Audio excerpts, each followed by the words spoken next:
You're listening to a CNA podcast. Now, a letter to myself with Joel Chua. Let yourself grow. Give yourself the room to grow. Keep growing. Be that champion so that when somebody comes into your life or something good comes into your life, you are able to embrace it and really give it your very best. Aidli Mosbit, a stalwart of the local theatre scene. She's an accomplished actress, playwright and director who's worked with an array of established theatre companies in Singapore and beyond. Among Aidli's awards is the National Arts Council's Young Artist Award for Theatre, which was conferred on her in 2008. Well, she found her love for theatre at a young age, but a different kind of love found her rather later on in life in a very unexpected way, shall we say. And the man who personifies that love joins us later on in the conversation as well. Aidli's professional and personal journey has been colourful and rich, surprising and transformative. Here she is, beginning with a reflection on how her illustrious career has developed in unexpected ways through the years. There would be a time in my life when, I was doing very small little productions. And then when I go overseas, so I'll be in London watching musicals, and then I would tell myself, oh my God, I will never be able to attempt a musical. A musical is so expensive. Who would, have the kind of money in Singapore to give me, I don't know, maybe $250,000 or $500,000 to produce a musical, and I don't think I have the flair for it. I don't think I am able to put together so massive and epic like a musical. And then suddenly I became a musical director. Wait, so how did that happen? It didn't just drop from the sky, the offer. Of course, yeah. So through the years, right? So what happened was that there will be moments in my life when after I said that, I kind of plant the idea in my head and then I leave it to that. And then I went on to do my usual theatre productions, small little pieces, forum theatre. And then, suddenly somebody said, we've got a small little musical that we have, a little script about, there's this personality. He is actually a very famous man in Singapore. He is blind and yet he is able to achieve good things. And we have written a musical about him.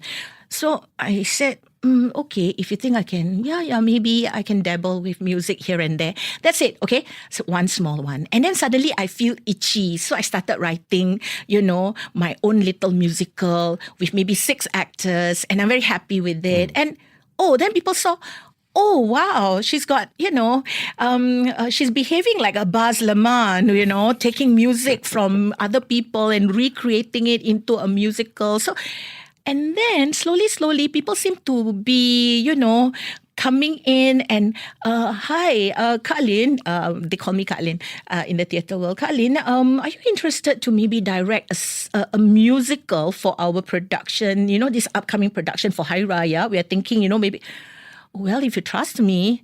And slowly and surely I was making, and I was like, then I would realize hey, I thought I was never going to, be a musical director, but here I am. Okay. And then, I was telling myself $250,000. And at first it was one of those moments where, they will call me in and say, okay, who's the cast that you want? What would be your dream song list that you want? And I start working on it and everything. And then I never asked about budget because that's just not me. And suddenly somebody said, yeah, that's because, we have about $280,000 to produce. And I was looking, serious? Our budget is 280. Oh, wow. Okay, thank you very much. I just wanted to know that. And that's I went on to do the work. So there you go. The youngsters these days would call that the law of attraction or manifesting. Yes, manifesting. You're right. You had the idea, you believed in it. Yeah, sometimes there's some truth in that, So guys, if you think that, you are thinking of getting that Mercedes and you think you will never ever afford it, just put that picture of the Mercedes that you want as your laptop screensaver or something, yeah? Most probably, in 5 years' time, it will happen to you. So there you go. You got to add a disclaimer there first, bro, because if not, people come looking for you if they don't get the Mercedes, all right? So you're going to add a disclaimer there. Okay, so that's been an extremely colorful journey that you've had, and such a rewarding one as well in your career, in your professional career, in the world of theatre and culture. Yeah. But of course, there's another aspect of yourself that has also been quite interesting, because you've been quite open about this also. Yeah.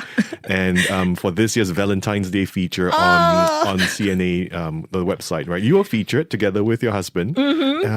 Tell us the story about how you and Lezan, your husband, came to be together. Starting from before you met, the place that you were in. Okay, so I think I better start with how I manifest him, He's seated down here, and we'll get him in the conversation. He's listening to us anyway. Okay. So, for the longest time, for 11 years before meeting him, for 11 years or so, I was with my ex-boyfriend. So, this one was also already a very interesting thing that happened. I recalled, when I first met my ex, friends were like saying, "Are you sure? Is this really the guy you want to go out with?" Because first things first, the guy's younger than me. So, I during those times, I mean, come on, it was those times, when it was Sex in the City, and we got to know this word called cougar, and then my friends were saying like, "Are you sure?" Then I said, "Hey, why? I cannot date someone younger, is it?" So I said, "But you see, so I said to my friend usually cougar, right? They're all slim, sly. I am fat cougar. I don't think this is going to last." That's all I told my friends, "Give me 6 months then maybe, we'll break up." But no, I went on with this guy for 11 years. But through the 11 years, it had also been very colorful and eventful, because there are a lot of things about him that, red flags have always come up, but I'm kind of in denial. Maybe because I really think he's the one. So there were times when it got so toxic, this guy doesn't want to go out and go eat out, because he will tell me, people will look at me. So look at me, meaning look at him. So I said, "Actually, are you sure no people looking at you?" I think they were looking at me because I'm the mini celebrity here. But of course, I don't tell it to him I don't tell it to his face. So, but there were moments when it got very toxic, to the point where, he was controlling my life. He was kind of telling me, who I should see, which friends I should keep. So after a while, I've gone to actually kind of believe him. And I was also in a way feeling okay that we are just boyfriend, girlfriends, and being there for the longest time, I feel like, I'm okay with this relationship. Until one day it kind of struck me, I'm not getting any younger. I was already in my early 40s. And I was telling myself, I'm a Malay Muslim woman. I would like to make something out of my life. I want to have a relationship which I think I need it to be halal. I need it to be. So all I asked from him is, "Will you marry me?" It's a very simple thing. I don't even think of it as a proposal or whatever. It was a very practical thing. Will you marry me? Will you make me halal? And he said, "Why? What's wrong? The relationship we have is great, so I don't think we should go to the next level." That's when I thought, okay, this is where our misalignment has happened. So I think that's when I realized, okay, I don't think I want this. And I start telling him, "You know what? I'm moving on. Is it okay if we now set ourselves to live our own lives?" It's not clicking in his head. I'm asking for a breakup. No, it's not happening. So until I said I moved on, right? And I really did. I actually started dating, and I started getting to know people. And one fine day, while I was telling myself, again, this is manifesting, I told myself, all I need is a husband, someone who will love me, just the way I am, and someone who accepts me. Maybe if he's funny, articulate, and make my life interesting and entertain me every day, that will be perfect. And I just tell myself that, because that will be the exact opposite of the guy that I'm currently with, this boyfriend of mine. So And then he came along. He wanted to make friends with me on Facebook. And now Aidli is gesturing to Lezan, who is sitting on her left right now. And we'll bring him in just a while. So, okay, I got this very I've got this friend request from somebody on Facebook. So I look at it, and usually this is me, okay? If you have a picture of a person, I will usually click accept. So I see a picture of a person, and the name's a little bit weird because it's not Lezan but Lezan, 2 words, Lezan. Le, I said, and Zan? Who is this? Vietnamese? Yeah. French? Okay, never mind. I accept it, and that's it. Okay? 5 minutes later, I got a message. The message says, I remember you. No hi, no nothing. Just, I remember you. Then suddenly it occurred to me, hey, I remember you. Why is this? Why is this guy? So I started scrolling. Who is this fella? I don't remember him. I've never seen him before. So I wrote back to this person. I said, oh, please please, I'm sorry, I can't remember where we met, but please remind me how we got to know each other. Maybe, I will be able to, try to recall where we met. That's it. And then this person wrote back again, 3 words, in the prison. Oh my God. This is almost like a play that you could have written. Yeah, very cryptic. So I said, in the prison? When did I go to the prison? And then suddenly it clicked. Yeah lah, you went to the prison to watch a prison theatre performance. What's wrong with you? So then I realized, oh, okay. So I just went to say, hi, I think you must be Miss Peggy Faroa's student in the prison, because I did go to the prison to watch your show. I said, you must be one of the... And that's where he said, yes, you remembered. Right. You came to our show, you were invited. So that's how it happened. So that's the start of that, that whole conversation. And later I found out he was in the prison. They have this thing called the theatre arts program. Okay, so it's part of the ex-convicts' way of rehabilitating, preparing them to go into back to society. It also helps them to make meaning with whatever that they're going through in their lives through theatre. So apparently, Miss Peggy Faroa actually brought the DVD into the prison so that she can show her students how to create a one-person play. So that's how he got to know me, and that's how he remembered my name. Yeah. Okay, maybe later we'll hear Lezan's version of that. Yes, of course. Right, it's been such a, like I said, the way you met your husband, right, Lezan, it could have been the plot of one of your plays. It's very befitting for someone involved in theatre. Lots of twists and turns, Yes. a lot of high points, a lot of reveals. Yes. Okay, but we'll get Lezan in just a little while. But at this point in time, Aidli, right, it's been a number of years, right, since you started in the world of theatre. Of course. Right. And also a number of years since in your personal life, as you just shared, it's reached this point. Yeah. Yeah, where you are contented now as a wife. So as you look back at the journey, at the adventure that you've had up to this point in time, if you could write that letter to your younger self, what would you tell that younger version of Aidli Mosbit? It will be a very brief note. I think I will tell her, okay, I remembered, as I was growing up, though there were a lot of questions I had. For example, one main question will be, will I ever be successful? So the idea of success for a young person is actually very different with the definition of success that I have now. Though I can tell you that I would have never dreamt of such success. Okay? But I am so grateful, that I have reached this level.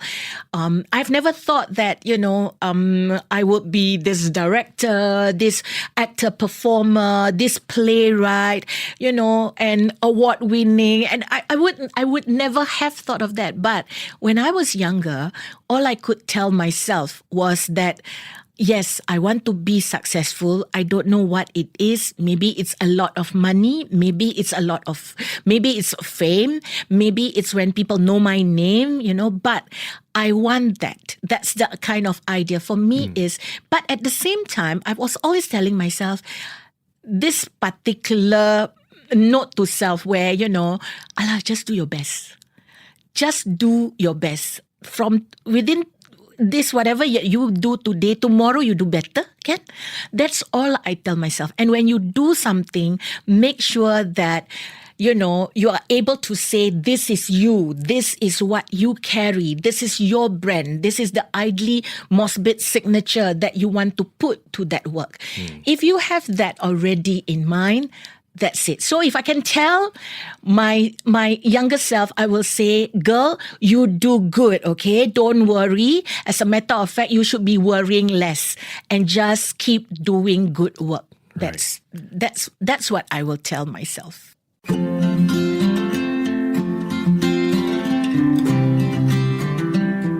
Thanks so much for staying with us here on A Letter to Myself on CNA 938. We're speaking today with local actress, playwright and director Aidli Mosbit, who is especially renowned in the Malay arts and culture scene. Well, earlier, Aidli shared how one of her plays, Seronding, was instrumental in helping her find love, or helping love find her, at a later stage in life. Her now husband, Lezan Arifin, had seen her performance in a not-so-common setting, and, well, he took the leap of faith to contact her. We'll hear more from Lezan in just a little while. But first, Aidli continues with why she'd tell her younger self not to worry so much about her goals and aspirations. The more you worry about it, the more sometimes you kind of self-sabotage yourself, right? So if you worry less and just, go with the flow, remember that when you have already put your intention to do your best, to outdo yourself every single day, that's it. You're on the right track already. Right. So if I'm going to tell myself about your love life, if I can tell myself, go back there and tell myself, hey, don't have those questions lah. Because these questions were always, because I'm a late bloomer. I didn't have any boyfriends until much later in life, What questions did you... Questions would be, where is this person? Where is this man that I'm supposed to love? Will he ever turn up? Well, he did turn up lah, but I was 48. But who cares, right? He did lah. He's just busy doing other things in his life, you know. So I just needed to wait. I just needed to do my best, and learn to love myself so that when the person that you want to love comes your way, you are ready to share the love that you have built in yourself. So those questions... By the way, that's a beautiful way of putting it. To love myself more so that when I'm ready to love somebody else, I have something to share. I think that's really poetic. Yeah, because I really think that when I came into this relationship, I'm not asking him to, give me, share with me, but I rather tell him that, look, this is what I have and this is what I can share with you. And whatever you have, whatever that you have learned and nurtured in you, for him, it's been a wonderful big transition that he has, gotten in his life from where he was before to what he is now. I think he is ready. At 54 when you married me. At 54, he was ready to marry the 48-year-old me. Right. Because he also had to be ready in his own way, in his own time. Yeah. Right. So these two notes, these two messages in the letter that you would share with your younger self, the common theme would be what? The common theme will be, I think, let yourself grow. Give yourself the room to grow. Keep growing. Keep being the better person, the bigger person. Be that champion so that when somebody comes into your life or something good comes into your life, you are able to embrace it and really give it your very best. Yeah. and you say that with so much conviction. I love that. At this point in time, I would like to invite Lezan to join in the conversation if you're comfortable. And earlier, Lezan, when I asked whether you'd be comfortable to share with us, you said, "Of course, always ready." Always ready. Let me get the mic for you. What have I got you into? What have you gotten yourself into? Yeah, anyway, thank you for inviting me. So your version of the, everything that Aidli shared about how you all met. What were you thinking when you first met Okay, first, Aidli? I'm never thought I'm going to marry her, not because this marriage is my third marriage. Okay, excuse me for saying this. I failed my 2 marriages. The past one is due to because of my fantasy life that I want to be into. So in the prison, Aidli did mention that I was in one of those course, not TAP, theatre arts programs under Miss Peggy Foroa. I've learned a lot. I mean, doing drama is, writing script, writing songs or poem. It's not about what I can, how I can do it more better and more better. It's about something that I learned when it struck me when I play multiple roles in a skit or in a foreign theatre. As a father, as a old uncle, or as a son, it's giving me a very, very positive reflection though, because in the past I always, never listen at school, also never listen, always mischief, always being, the bad side of my my attitude. So when I take up that role as a father or what, and confronted my son in a play, I can feel it. Oh, this is how my parents feel towards me when every time I do something is not right. So it come and struck me, this drama thing, doing drama thing is not only about acting, it's about something that you can learn about it. So came surrounding, because we need to learn about like what she said, monodrama thing, a monologue. So my teacher brought in the this and introduced us. This girl, this lady is Aidli Mosbit, this and that, and she's doing this thing for I think 40 minutes, around there. 40 minutes. Yeah, it's a 40-minute one-woman play. Yeah, it's so it's fascinating. I see this lady talking alone down there, and she's doing a lot of things, ironing, folding the clothes, and at the same time, after that, she cried. Then I say, my teacher explained, this is a one-woman show whereby she need to express everything. Then I say, wow, she's good. And the next day, and the next day, and the next day, I can't stop myself from not looking at the date. Every day, I ask my friend to, hey, you play on the thing I want to watch. Then it's a new world for me, right? A new life, because I've never been in this kind of entertainment life. Not about fame. I don't think about fame. It's just something that in my recovery journey I have thought of. I have to get a new life lah. So this is the moment I step out of prison, then I start looking for, getting my handphones and have a Facebook account. Then I say to my friend, and I scroll on the Facebook, I saw her. Then I say, hey, I remember this lady lah. I don't know where I met her before. Her name very familiar. Then it struck me, oh yeah, she's the one in the surrounding. Then I said to my friend, how I want to add her friend there? You just click lah. Just click the blue button there. Okay, then I click. Was so fast, she accepted it. Then I say, hey, what to type, what to say? You just say anything when you want to say hi, good morning, good afternoon. Okay lah, never mind, just say, I remember you. Dun, dun, dun. This is jang. The curtains start, the story begins. And after that, from there, she is very,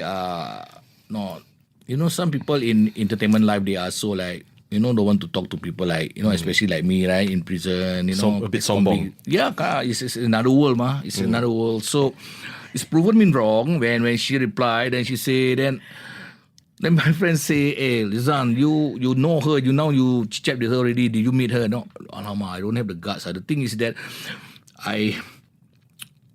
I'm working as a car polisher at the moment, in programs as a car washer, car polisher, and I know where I'm standing, at the moment. And she is Aidli Mosbit, right? So I'm then a month later, I think she can't wait. This old man so lambat. So his first message to me was on the 9th of August. Oh, wow. 9th of August, you message me. Then it takes you, I don't know how many weeks. And it's like, every time like I'm waiting for him to ask me out. And it's not happening. So I said, look, on the 9th of September, I don't care, but whatever you're going to do, I know you need to go back to camp. Camp meaning that he's got to go back to his halfway house. At that time, he was still in program. So I said, whatever it is, on the 9th of September, exactly 1 month after we meet, I definitely will take you out for dinner. So this guy was worried. She was like, oh my God, Aidli Mosbit, wants to have dinner with me. Where will she take me? Those were the questions. When she pop up with these questions, hey, would you like to have dinner with me? The first thing I check is my wallet, right? This is, I'm being truthful here. I don't get my pay yet. Then she want to ask me, don't tell me she want to pay for it, right? Nowadays don't have any Daud restaurant anymore. Where should I bring a McDonald's? I don't think so. Then she say, okay, where are you working? Okay, at Toa Payoh. Okay, your camp is at Changi. There's Larang. Then okay, then we go to Changi and makan. Then I say, $20, my wallet, Changi, what can I get? Okay, maybe nasi goreng. Right? 1 glass of, syrup or something like that. I hope she don't mind. Then she pick me up. Then we take care. We go to Changi. Then the moment she start open her mouth, she will never stop talking. Aidli, like she never stops talking. She show me the one where you can tell that people are interested to be your friend, right? The way they speak to you, the way they try to make things easier for me. She knows that I feel nervous, Then we are wearing masks after that. COVID, right? Yeah. Yeah. Then she say, what time you need to be in camp? I say around 8:30. Then she say, well, we still got time. Why don't we go? Because I paid for dinner. So, I told myself, well, I was the one who asked him out. So I will be, the gentleman. And I will pay for dinner and everything. So, but then I told him, what time do you need to be back at your halfway house? And he said 8:30. Yeah. Right? Your curfew was 8:30. I said, okay, so we have finished dinner. We still have a bit of time. Can we walk to Changi Beach? I said, so, For what? There's nothing there to see. It's dark, right? You can't see the sheep. You can't see the ocean. Yeah, there you go. That was the thing that was going through his mind. Yeah. But okay, we walk, and then we saw the playground, and then I said, okay, let's sit down, continue to chit chat before, I will take you I will take the Grab and then send you to your camp, and then after that I will go home. Yeah. Yeah. Gang.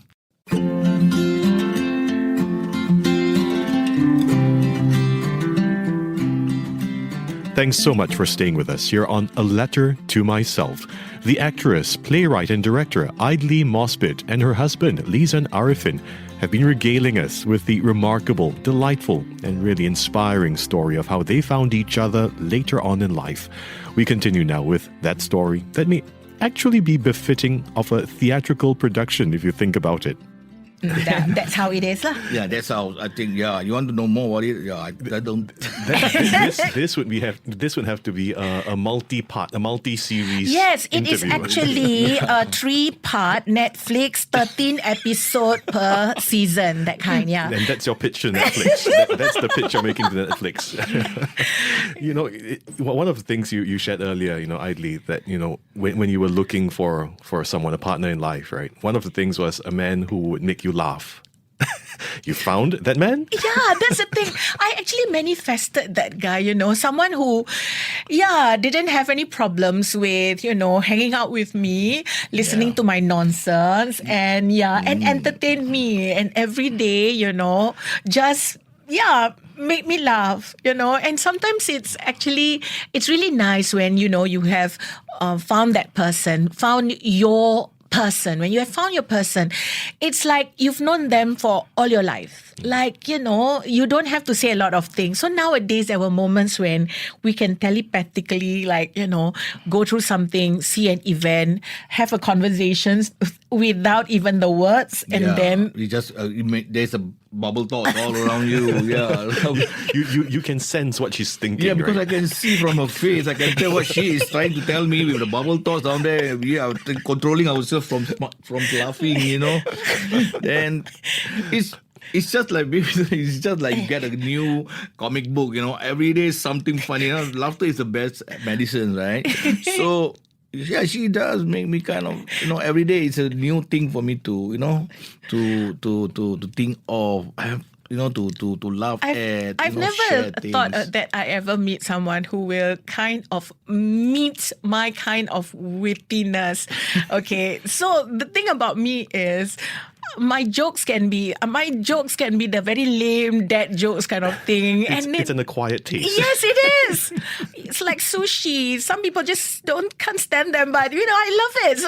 So that's really what it is. Yeah. Right. She is kind of. She make me keep moving, moving forward. She knows I'm in recovery, right? And my recovery journey is gonna last me until the day I die, So it's very, until today, for me, it's very vulnerable. I'm vulnerable now.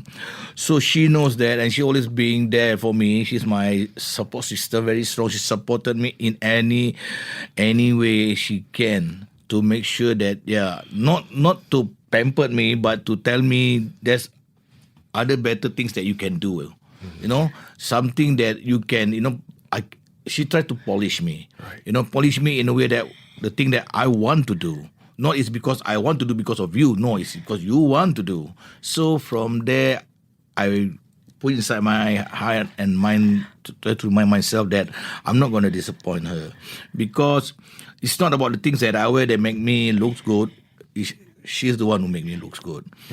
So now I'm 57, right?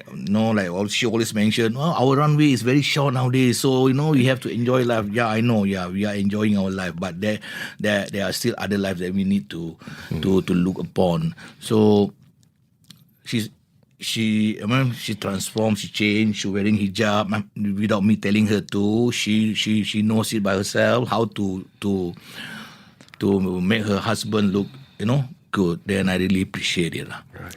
That's why I love you, Linda. Thank you. So that's another reinvention of Aidli Mosbit, I think. When I reinvented myself as the wife of Mr. Lezan Arifin, one of the things that I become is the anti-drug advocate.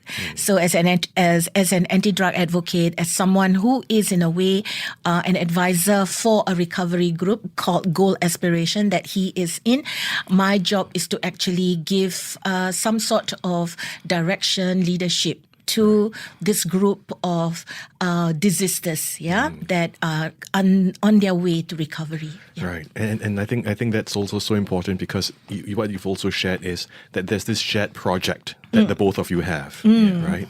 It's our ikigai. Your ikigai, your purpose for being. Yes. Very nicely put. It's so clear the fun that the both of you have together, right? You make each other laugh, right? The title of this program is A Letter to Myself, but I'm going to twist it a little bit, right? I'm going to turn it a little bit and reinvent it, to use Aidli's words, right? If you could write a letter to each other, what would the first sentence of that letter to each other be? Will you be my wife in heaven again? Wow. I think my first sentence is, you have to wait for me and we will be ready together. How do you feel, Lezan, about what she said? I know it's all about making choices, right? I already made my choice even before it started. Yeah, I chose you. Even though if I had last in the line, or even I'm first on the line, I will hold on, wait for you way back there in the line. The moment you pop up, will you marry me again? For the second time in heaven. And for me, right, all those years when I asked myself, where is this guy? When is this fella gonna turn up? Maybe it's because I was curious, I was impatient. I was young. But now, having gone through all that, I will not change a thing. I will not change a single thing, because changing anything will not make me be here and be with you. You want to say something, Lezan?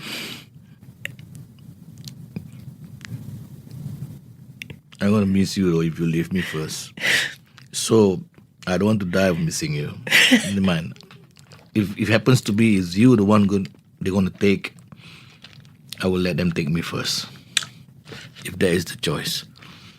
It's always about making choice. But if that is the case, if they want to take you, don't worry. I'll be there beside you to soothe the pain of taking you away. Don't worry. But it's okay, if I go first and you want to remarry, it's all right because I won't see. I So won't she's so leave. generous, right? But come on, it's my choice, right? But I already chosen you. Okay, thank you. You're welcome. That's beautiful. And this is where we end part 1, episode 1. The 3-part series continues. And Netflix will pick this up at some Yes. point in time. Thank you both so much. That was a beautiful Thank you, sharing. Joel, Thank for you. having Thank you. us. Well, Yeah. Thank you, Aidli. And that was Aidli Mosbit and Lezan Arifin.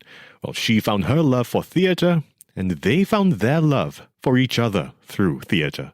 My sincere thanks to Aidli and Lezan for sharing their inspiring and remarkable journey with us on A Letter to Myself. I'm Joel Chua, and this is CNA 938.